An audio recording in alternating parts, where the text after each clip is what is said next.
Drop it. TBS FM. 현재 상황 문제 파악 맥락에 집중 묵직한 질문 흔들리지 않는 중심의 축제 일구 몸쪽 꽉 찬 돌 짚고 쇼미더뉴스 세상을 바라봐 어제의 뉴스가 오늘의 변화 쇼미더뉴스 진실을 찾아봐 오늘의 뉴스가 내일의 역사 쇼미더뉴스 꼭 알아는 뉴스만 골라서 전해드립니다. 쇼미더 뉴스 전해드릴 분들입니다. 뚱커벨 인사이트 K 배종찬 소장입니다. 백신 맞읍시다. 용블리 정상건 시사 전문기자입니다. 네, 안녕하십니까. 네, 자 아까 문자창에 똑같은 나이인데 부모님도 안 계신데 보안 업체 취직해서 열심히 근무하고 있는데 정말 허탈합니다. 이런 문자 보내주신 아마 같은 나이 같아요. 곽상도 의원 아들하고. 자, 첫 번째 쇼미더 뉴스 뭐죠? 정상훈 기자? 네, 퇴직금 50억 후폭풍입니다. 네. 자, 어제 귀국한 이준석 국민의힘 대표가 곽상도 의원직 사퇴해야 된다 이렇게 요구를 했어요? 네, 뭐 SNS에서도 그렇고 오늘 라디오 인터뷰에서도 그렇고 이번 건은 국민 눈높이에 맞게 판단을 해야 된다라는 게 이준석 대표의 입장입니다. 만약에 곽상도 의원이 의원직을 사퇴하지 않으면 국회 윤리위원회 아니면 이제 제명 얘기가 있을 것이다 이렇게 경고를 하기도 했는데요. 이준석 대표는 이 곽상도 의원 아들이 50억 원을 받은 부분은 뭐 산재니 뭐니 해도 일반 국민들이 납득하기 어려운 부분이 있다라면서 특히 젊은 세대가 납득하기 어렵다라고 얘기를 했습니다. 그리고 이준석 대표에 앞서서 이 강민국, 박대수, 박성민, 백종원, 엄태영, 정동만, 최승재 의원, 이 국민의힘 초선 의원들인데 이 7명의 의원들이 이후 여하를 막론하고 납득할 수 없는 일이다라며 읍참마속의 의지와 결기를 세워야 한다라고 말을 하기도 했습니다. 네, 2030 세대에만 호텔감 주는 게 아니잖아요, 사실은. 그럼요, 전 국민에게 호텔감을 주죠. 그렇습니다. 나이를 떠나가지고 열심히 일하면서 사는 사람들한테는 그야말로 호텔감을 느끼는 거고. 근데 오늘 저 김재원 국민의힘 최고위원이 곽상도 의원이 아마 사퇴를 안 할 거다 이런 이야기를 했어요. 김재원 최고위원이 같은 당 소속이기도 했고 이제 탈당을 했으니까 뭐 곽상도 의원은 무소속이 됐는데 한 라디오 방송에 김재원 최고위원이 출연을 해서 그렇게 설명을 했습니다. 곽상도 의원은 아들의 퇴직금이 정당하다라고 생각을 한다.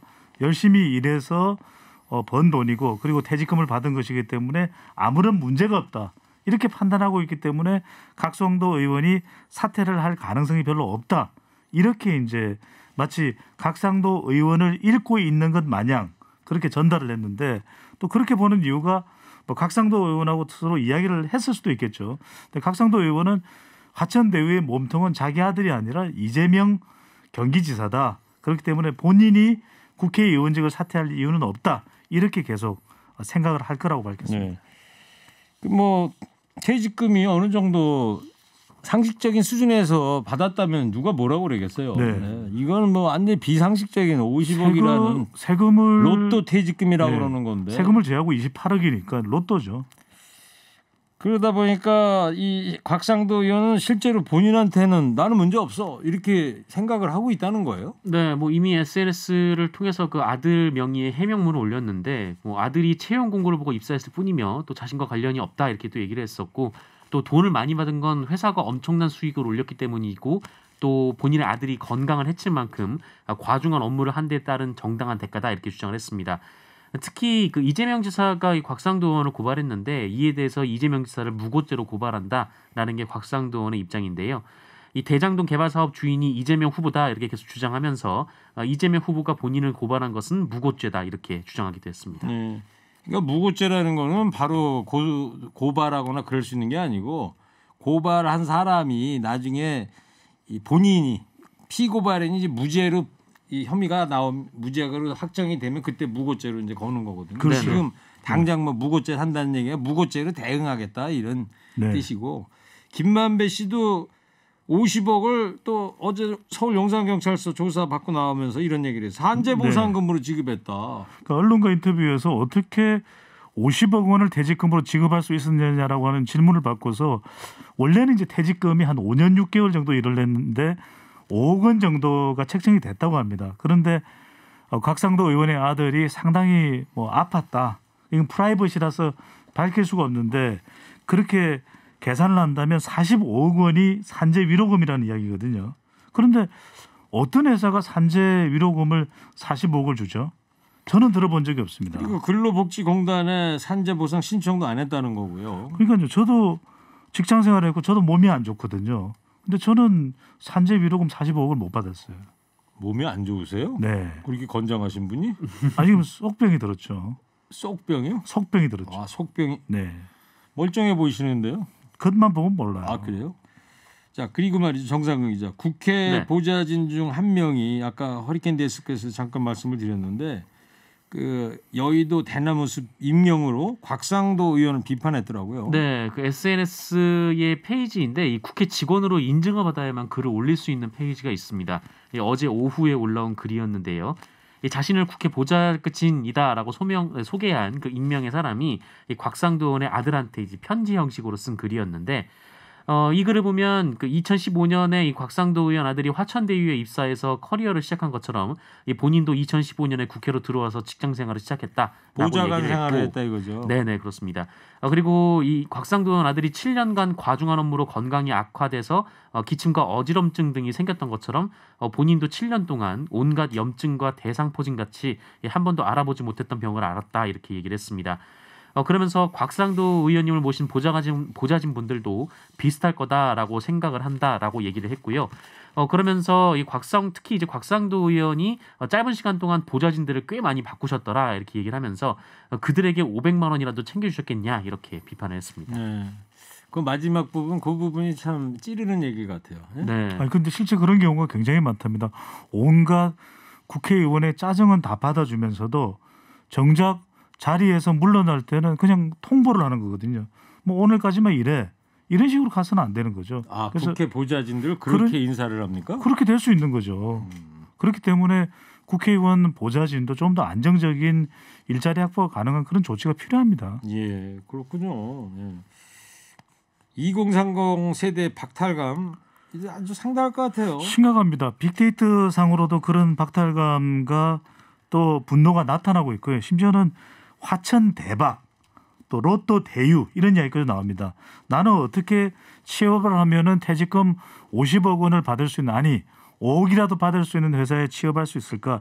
실제 퇴직금을 50억 원 정도 또는 이상 받은 사람들은 지난 한 해 몇 명 안 된다 그래요. 정말 대기업에 많은 수익과 성과가 있었던 기업의 임원 정도 출신이면 모를까. 그것도 도저히 한 30년 이상 근무해야 될 거예요. 그러니까요. 도저히 그래서 실질적으로는 한 달에 한 달에 250만 원 정도를 받는 경우에 이 정도 기간 동안 일하고 퇴직을 하면 퇴직금이 한 2,500만 원 정도랍니다. 예. 그런데 50억을 받았다는 건 이해가 안 되고 심지어는 인터넷에 댓글을 보면은 50억 퇴직금은 고사하고 50만 원 받는 일자리조차 없네. 예. 이런 한숨만 가득했습니다. 예. 이 퇴직금 산정이라는 게 한 달 월급 있잖아요. 네. 네. 예를 들어서 300을 받았다. 그러면 1년 일하면 회사에서 석 달치. 300을 네. 퇴직금 충당으로 이렇게 쌓아놓거든. 그렇죠. 그러니까 이 사람이 7년 일했다는 거 아니에요? 네. 6년 일했다 쳤어. 그러면 300만 원 곱하기 6년이니까 3, 6, 18 하면 1,800만 원. 네. 2천만 원 정도가 그러니까요. 일반적인 회사의 퇴직금인데 50억이란 말이에요. 그나저나 이 국민의힘에서는 이 사안에 대해서 추석 전에 이미 다 알고 있었다는 건데 네. 이 얘기는 안 한 거예요. 네, 그렇습니다. 그 이준석 국민의힘 대표가 어제 귀국을 했는데 이 질문이 있었거든요. 근데 이준석 대표가 답을 했는데 정당에 있으면 많은 제보를 받게 된다라고 말해서 사실상 이미 알고 있었음을 인정을 했습니다. 다만 그 여러 인사에 대한 사설 정보지 형태의 내용이었다. 이준석 대표가 이렇게 얘기를 했는데 받은 내용을 뭐 바로 조치를 할 수는 없고 또 여러 가지를 또 검증을 하고 또 경로도 파악해야 했기 때문에 뭐 그 즉시 이제 조치를 하지 않았다 이렇게 얘기를 하기도 했습니다. 그나저나 저 국민의힘 말고 저 박영수 특검 딸 있잖아요. 네네. 어제 보니까 또 대장동에 아파트를 분양을 받았더라고요. 저는 참 이것도 이해가 안 돼요. 박영수 특검 그러면은 국정농단 수사의 상징 아닙니까? 참 올곧고 저도 이런 이해관계는 안 걸려 있는 분인 줄 알았는데 물론 이제 국정농단을 이제 특검한 분이니까. 네네. 네. 저는 제 개인적 의견일 수는 있는데 지난번에 오징어 수산물 가짜 수산업자하고도 관련이 있었고 이번에 또 대장동 화천대유 고문으로도 일을 했고 물론 이제 특검이 되면서 그만뒀었습니다. 그런데 딸은 지금 이제 딸 나이가 한 40 정도 되거든요. 예, 그런데 40 화천대유에서 일을 했었고 아직까지 퇴직 처리는 되지 않았는데 퇴직금을 얼마 받을 거냐도 상당히 관심이 높은데 더 지금 의혹이 집중되고 있는 것은 대장동 아파트를 분양받았어요. 그러니까 네. 이제 이 대장동 아파트가 초기 분양을 했는데 이게 분양이 안 되면은 그냥 회사가 그대로 가지고 있는 회사 보유분이거든요. 그래서 이제 직원들을 대상으로 해서 분양을 한 것 같은데 그래서 법적으로 하자가 없다. 이게 이제 박영수 특검의 설명이에요. 네. 그리고 딸도 이것을 뭐 투기한 것이 아니라 기존에 있던 집을 처분하고서 이 대장동 회사분 보유 분양하는 것을 이제 받은 것인데 실제 분양 가격은 한 6, 7억 정도 되는데 지금 이게 시가 한 12억, 13억 돼요. 예. 근데 과연 이거는 그러면은 혜택이 아닐까? 차액만 해도 벌써 그럼요. 얼마입니까? 현재 시세에 비하면 이거 6월 달에 분양받았다는 거 아니에요? 그러니까 이렇게 물어볼 수가 있죠. 박영수 특검의 딸이 아니었더라면 이 회사에 취직했을까?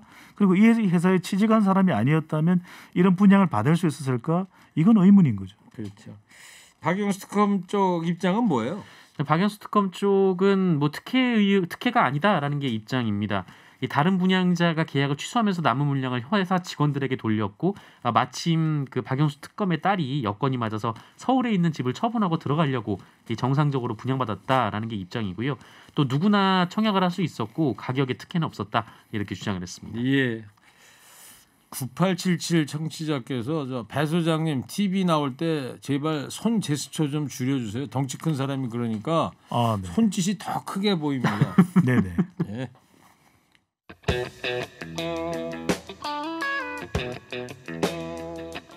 자, 배 소장님. 네. 뭐 라디오 할 때는 뭐 제스처 거의 안 쓰시는데 네네. 두 번째 쇼미더뉴스는요?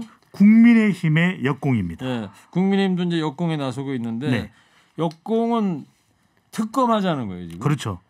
특히 특검에 대해서 특별검사인데 여기에 대해서 가장 목소리를 높이고 있는 인물이 국민의힘 지도부 중에서 정미경 최고위원이에요.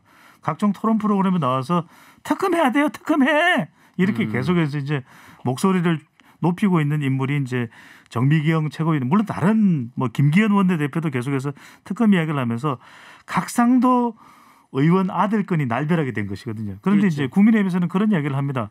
각상도 의원 아들 건은 아들 건인 것이고 어차피 대장동 개발 의혹의 몸통은 이재명 후보 아니겠느냐. 그러면 이게 대선에 영향을 줄 수도 있고 빨리 특별검사도 왜 못 받아들이냐. 받아들여서 수사 받겠다고 했지 않느냐. 계속 주장을 하고 있습니다. 그러니까 국민의힘에서 이제 이재명 후보를 직격하려고 이제 네. 대장동 의혹을 계속 파헤치다가 갑자기 곽상도 의원 아들 퇴직금 50억이 딱 나옵니다. 네. 그게 오늘 조간신문 어디 만평을 보니까 네가 왜 거기서 나와 그러면서 그럼요. 퇴직금 50억 영탁의 노래죠. 그걸 만평에 쓰기도 했던데 오늘 신청곡은 네가 왜 거기서 나와라 할까요? 여보세요. 자, 화천대유 핵심 관계자가 이재명 지사와 연관이 있다는 주장이 이제 어제 밤쯤에 나왔는데요. 네, 박수영 국민의힘 의원이 제기한 의혹인데요. 이재명 경기도지사의 측근이 이화영 전 의원인데 이화영 전 의원의 보좌관이 지금 현재 화천대유 그리고 그 관계사인 천화동인의 사내이사다. 네, 이런 주장이었습니다.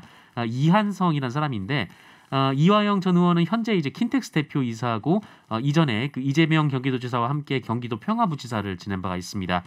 한마디로 그 이재명 지사에서 이화영 부지사로 그리고 그 측근인 이한선 씨 이렇게 라인이 형성된다라는 게 주장인데요.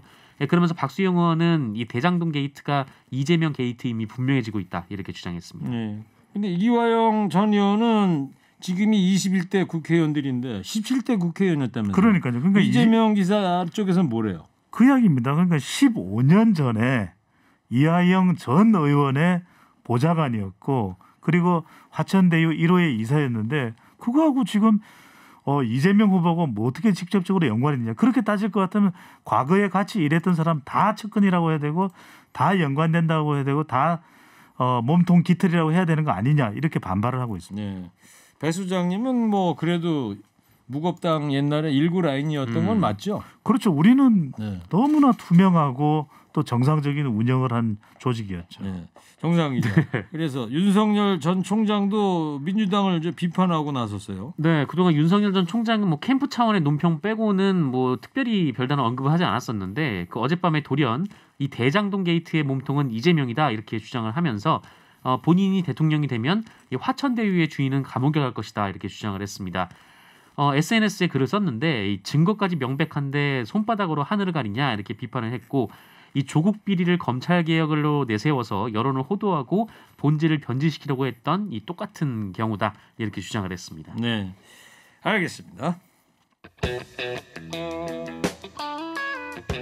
자, 세 번째 쇼미더뉴스 정상근 기자 뭐죠? 네, 고심 깊은 민주당입니다. 자, 그렇습니다. 국민의힘에서는 이제 특검을 계속 강력하게 요구를 하고 있는데 여전히 이제 특검은 사양하겠다. 특검보다는 수사다 이렇게 가는 거 아니겠어요? 네, 이 송영길 대표가 어제 국회 최고위원회에서 이렇게 얘기를 했는데 이 검찰 수사를 한 번도 하지 않고 특검으로 간 사례는 없다라는 주장이었습니다.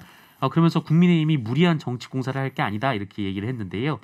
이 윤호중 원내대표도 지금 국민의힘이 입만 열면 특검을 주장하는데 이미 경찰과 검찰에서 수사를 하고 있는데 지금 신속한 수사를 오히려 방해하려는 시도로밖에 보이지 않는다 이렇게 주장을 했습니다.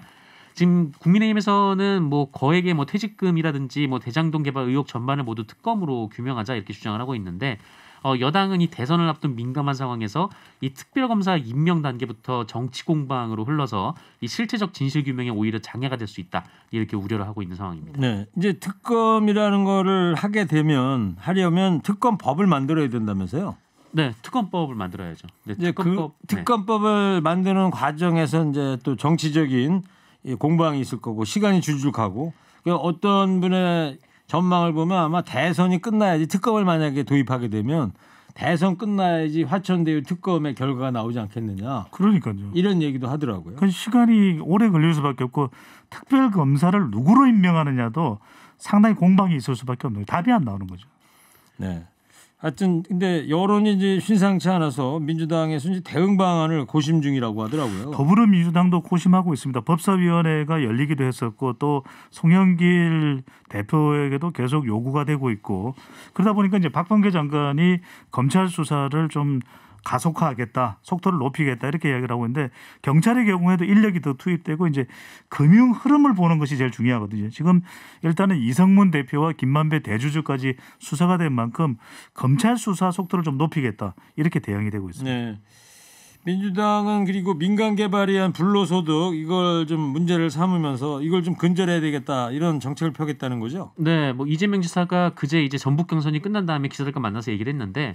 이 본인으로서는 할 수 있는 최선을 다했어도 이 국민이 기대하는 수준까지 개발 이익을 환수하지 못한 점은 아쉽게 생각한다 이렇게 얘기를 했습니다.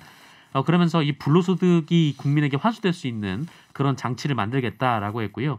그리고 이재명 지사를 지지하는 이 국회의원 모임이 있는데 이 포럼에서도 오늘 그 이재명 지사와 함께 이 개발 이익 환수를 어떻게 할 것인가를 주제로 토론회를 열고 있는 상황입니다. 아, 그래요? 예.